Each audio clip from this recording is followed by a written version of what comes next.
বন্ধুগণ, আপনারা যে সওগাত আমার হাতে তুলে দিলেন, আমি তা মাথায় তুলে নিলুম। আমার সকল তনুমন প্রাণ আজ বীণার মতো বেজে উঠেছে। তাতে শুধু একটিমাত্র সুরই ধ্বনিত হয়ে উঠেছে, আমি ধন্য হলুম, আমি ধন্য হলুম। আমাকে অভিনন্দিত আপনারা সেই দিনই করেছেন, যেদিন আমার লেখা আপনাদের ভালো লেগেছে। বিংশ শতাব্দীর অসম্ভবের সম্ভাবনার যুগে আমি জন্মগ্রহণ করেছি। তারই অভিযান সেনাদলের তুর্যবাদকের একজন আমি। এই হোক আমার সবচেয়ে বড় পরিচয়। আমি এই দেশে এই সমাজে জন্মেছি বলেই শুধু এই দেশের এই সমাজেরই নই, আমি সকল দেশের সকল মানুষের।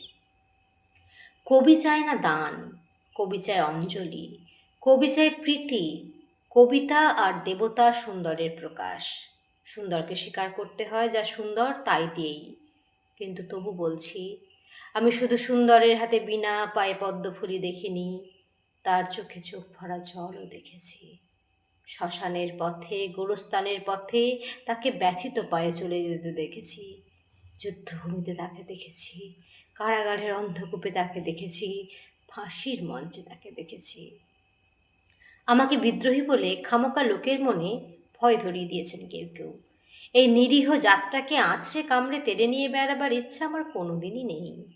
আমি বিদ্রোহ করেছি, বিদ্রোহের গান গেয়েছি, অন্যায়ের বিরুদ্ধে, অত্যাচারের বিরুদ্ধে, যা মিথ্যা, পুরাতন পচা, সেই মিথ্যা সনাতনের বিরুদ্ধে, ধর্মের নামে ভণ্ডামি ও কুসংস্কারের বিরুদ্ধে।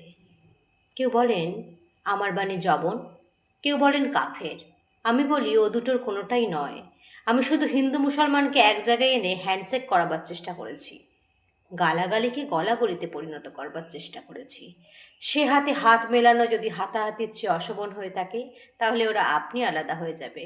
আমার গাঁটছড়ার বাঁধন কাটতে তাদের কোনো বেগ পেতে হবে না, কেননা একজনের হাতে আছে লাঠি, অন্যজনের আস্তিনে আছে ছুরি। রবীন্দ্রনাথ আমাকে প্রায় বলতেন, দেখ উন্মাদ, তোর জীবনে সেলির মতো, কিটসের মতো খুব বড় একটা ট্র্যাজেডি আছে, তুই প্রস্তুত হ। জীবনে সেই ট্র্যাজেডি দেখার জন্য আমি অন্যের জীবনকে অকারণে অশ্রুর বরসায় আচ্ছন্ন করে দিয়েছি, কিন্তু আমারই জীবন রয়ে গেল বিশুষ্ক মরুভূমির মতো তপ্ত, মেঘের ঊর্ধ্বে শূন্যের মতো, কেবল হাসি, কেবল গান, কেবল বিদ্রোহ।